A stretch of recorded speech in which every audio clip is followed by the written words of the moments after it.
Добрый день, дорогие друзья! У меня на столе пакет из Сингапура. Это заказ с AliExpress, а внутри находится смартфон Hisense A2 Pro. Это двухэкранный смартфон и прямой конкурент и аналог Yotaphone 3.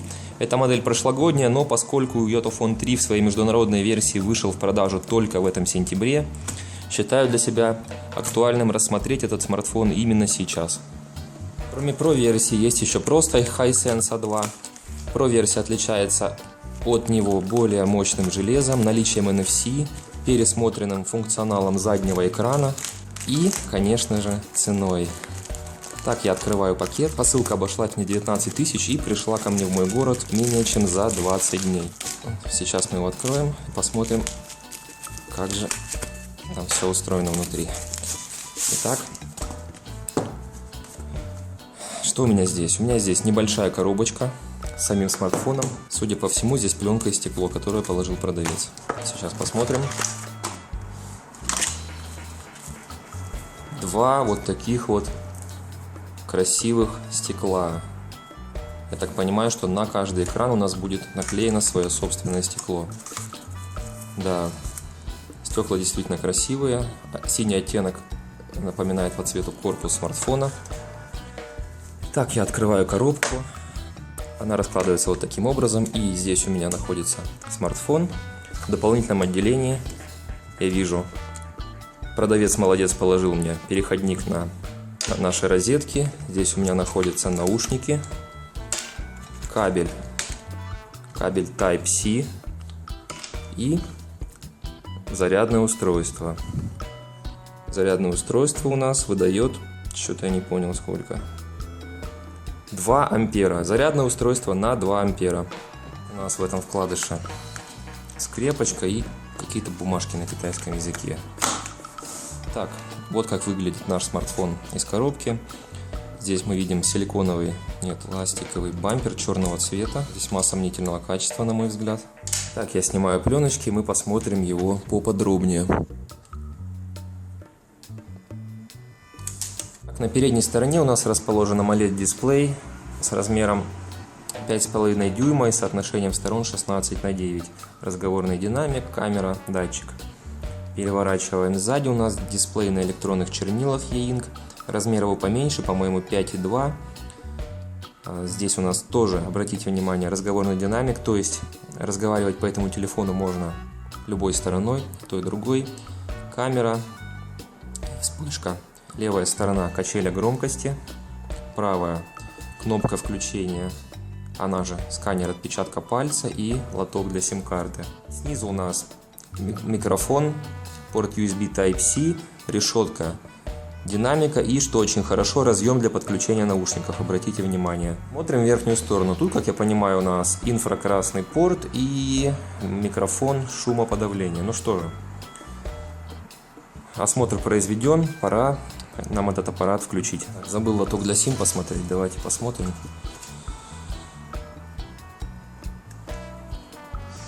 Лоток у нас, как я вижу, комбинированный. Здесь у нас нано и карта SD, либо микро. Что, вставляю обратно и включаю аппарат. Так, аппарат включен. За кадром я успел установить некоторые приложения. В руке аппарат лежит хорошо, ощущения самые приятные. Рамочка выполнена из металла, качество сборки отличное. Весит аппарат около 190 граммов, толщина 8,5 мм. Русский язык присутствует, но перевод не полный. Кое-где по-английски, кое-где по-китайски. Google сервисы установлены, полный набор Google приложений на борту. Play Market установлен, запускается и работает. Посмотрим настройки. NFC есть. Android Pay работает очень хорошо. На экранной кнопке можно поменять местами. Сканер отпечатка пальцев сохраняет до 5 пальцев. Версия Android 7.1.2. Есть еще вот такая вот интересная опция в дополнительных настройках, как автоматическое включение и выключение аппарата. Если вы на ночь кладете телефон под подушку, то это опция для вас. Несколько слов о сканере отпечатка пальцев. Он находится вот здесь вот, в кнопке включения, как я уже показывал ранее. Им можно разблокировать каждый из двух экранов. То есть для каждого экрана нужно установить отдельный палец. Я для переднего экрана установил большой палец правой руки. Для заднего экрана я установил большой палец левой руки и вот так вот указательный палец правой руки. Есть одна небольшая проблема. Если телефон лежит на столе передним экраном вверх, вам нужно его разблокировать, вы касаетесь сканера пальцем и что происходит? Разблокируется задний экран, потому что этот палец установлен для разблокировки заднего экрана. Та же ситуация, если телефон лежит с задним экраном кверху. Если нужно его разблокировать и произвести какие-то действия, вы нажимаете пальцем на сканер, а этот палец установлен для переднего экрана, и разблокируется передний экран. Вот такое вот маленькое неудобство. Далее аппаратная часть. Процессор Snapdragon 625 на ядрах Cortex A53. Графика Adreno 506. Встроенная память составляет 64 гигабайта, оперативная память 4 гигабайта. Батарея на 3000 мАч. При довольно интенсивной нагрузке за световой день у меня батарея разрядилась с 80 до 20%. В AnTuTu бенчмарке аппарат набирает почти 78 тысяч баллов. Тачскрин поддерживает 10 одновременных касаний. Asphalt 9 на максимальных настройках практически не тормозит.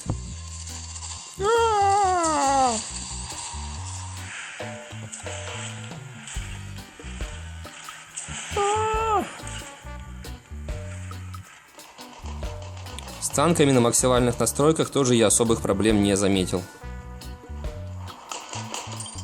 Спутники аппарат находит довольно-таки быстро, как GPS, так и GLONASS. Итак, следующим пунктом у нас камера. Фронталка на 16 мегапикселей. Кстати, обратите внимание, здесь поисковая строчка китайского поисковика Baidu. Основная камера на 12 мегапикселей со вспышкой и автофокусом. Камера средняя, снимает примерно на уровне Xiaomi Redmi. Смотрим примеры фотографий.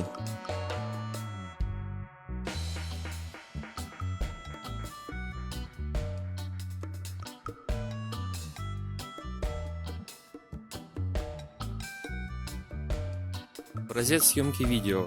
Разрешение Full HD 1920 на 1080. При активации приложения камера на заднем экране появляется вот такой вот замечательный китаец. Видимо, это для того, чтобы развеселить тех, кого вы фотографируете. Стоит отметить такой момент, что селфи можно делать и на основную камеру, пользуясь E-Ink экраном. Забыл сказать про олеофобку. Тут, конечно, наклеена пленка, но там, где она не наклеена, по-моему, олеофобное покрытие есть. Как с передней стороны, так и с задней. Так, дорогие друзья, настало время перевернуть аппарат и рассмотреть функционал E-Ink экрана. Включив телефон, мы видим вот такую картину. Это панель виджетов. Я ничего тут не менял, здесь все по стоку. Максимально таких панелей может быть до 5 штук. Поскольку E-Ink это всегда включенный экран, здесь может в реальном времени отображаться вся нужная вам информация, без необходимости включения основного экрана. А поскольку E-Ink тратит энергию только на перерисовку, используя его, можно значительно снизить расход батареи. Итак, рассмотрим данную панель. Здесь по умолчанию установлено 3 виджета. Верхний виджет — это погода. Погода здесь на китайском языке, но по геолокации без проблем нашелся мой город. Показывает текущую погоду, минимум, максимум и Real Feel. Следующий виджет — это панель уведомлений. Здесь мы видим 4 значка. Звонки, сообщения, электронная почта и уведомления. Около каждого значка может отображаться количество пропущенных событий. Нажав на телефонную трубочку, можно совершить вызов с этого экрана. Здесь можно набрать номер, свободно позвонить. Именно для этого и нужно вот это вот отверстие динамика сверху. Здесь будет отображаться список недавних вызовов, можно не набирая, будет просто нажать на один из контактов и пойдет вызов. Далее, следующий значок — сообщения. Можно писать сообщения, читать сообщения, то есть все как и на передней стороне. Далее электронная почта, но я не производил здесь настройки. не добавлял аккаунт, поэтому, к сожалению, показать не могу. Последний значок — это уведомление. Здесь показывается все то же самое, что и в шторке на главном экране. То есть уведомления от всех приложений, в том числе сообщения WhatsApp, Viber и прочих социальных сетей, они будут отображаться именно здесь. Далее просто часы, текущая дата и будильник. На следующей панели у нас есть календарь с отображением событий. Также вот такая панель переключателей. Можно включить-выключить Wi-Fi, режимы звука, Bluetooth и мобильные данные. Внизу очень интересная панель, это панель быстрого запуска. Сюда можно добавить любое приложение для запуска на этом экране. Виджеты настраиваются и кастомизируются, размеры их изменяются, порядок виджетов можно поменять местами. А сейчас я покажу вам, как можно создать новую панель виджетов. Для этого нужно нажать вот на эту кнопочку, которая почему-то не нажимается. Тупофон. Слушайте, не нажимается кнопка. В появившемся меню выбираем New Panel. И здесь мы видим список виджетов, которые можно добавить на нашу новую панель. Посмотрим бегло. Это календарь, китайская читалка, еще одна китайская читалка, какие-то, видимо, музыкальные плееры, новости, еще одна читалка, панель переключателей, часы, уведомления. Педометр — это шагомер, быстрый запуск приложений, погода и мировые часы. На мою панель, в верхнюю часть, я добавлю погоду. Вот можно выбрать размер виджета. Давай. Далее добавим еще один виджет. У меня это будут часы. Можно выбрать между аналоговыми и цифровыми. Опять же, можно выбрать размер. Далее, следующее, выбираю виджет быстрого запуска приложений. И последний виджет у меня будет уведомления. Можно будет звонить, писать сообщения и читать уведомления. Теперь посмотрим виджет быстрого запуска приложений. Настраивается он следующим образом.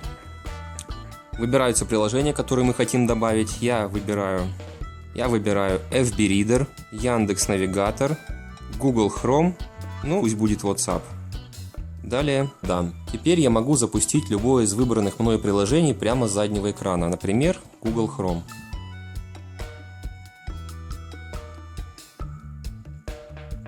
Ну что же, теперь давайте поговорим о чтении, поскольку чтение, наверное, это одна из главнейших функций этого экрана и этого телефона. Китайская читалка, установленная по умолчанию, понимает русский язык, но, к сожалению, отображает русские буквы вот таким вот странным образом, с огромными пробелами. Читать, честно говоря, не очень удобно. Поэтому я установил из маркета приложение FB Reader. Он у меня запускается с панели быстрого запуска. Как видите, читать очень удобно, размер шрифта регулируется, увеличивается, уменьшается, страницы листаются. При таком чтении глаза не устают, читать очень комфортно. Есть еще один вариант того, что может показывать телефон по умолчанию на заднем экране. Давайте я вам это покажу. Получается вот такой вот вид. Красиво это или нет, решайте сами. Но могу сказать, что с точки зрения получения информации этот вариант явно более проигрышный, потому что из информации здесь только часы и дата. Последнее, что я хотел вам показать, это так называемый зеркальный режим. Он активируется вот этой вот кнопочкой Switch to Android. Когда он включается, мы на заднем экране видим все то, что у нас есть на переднем экране. То есть это тот же самый Android, что и с другой стороны. Можно запустить абсолютно любое приложение. Давайте для примера я нажму на Яндекс.Навигатор. Через 200 метров на светофоре поверните налево. Последнее, что мне хотелось бы сказать о зеркальном режиме на заднем экране, это то, что все приложения, которые находятся на виджете быстрого запуска, фактически запускаются через зеркальный режим, только напрямую. На этом все, дорогие друзья, мой обзор подошел к концу. Телефон оставил очень хорошие впечатления. Если вы много читаете, любите необычные вещи, этот смартфон может вам подойти. Напишите в комментариях, что вы о нем думаете. Подписывайтесь на канал, ставьте лайки. В будущем у меня выйдет обзор Yota 3 Plus. Будет сравнение Hisense с Yota 3 Plus, а может быть я сравню сразу три аппарата. Hisense, YotaPhone 2 и Yota 3 Plus. Поживем, увидим. Ну что же, всего вам доброго, спасибо за внимание.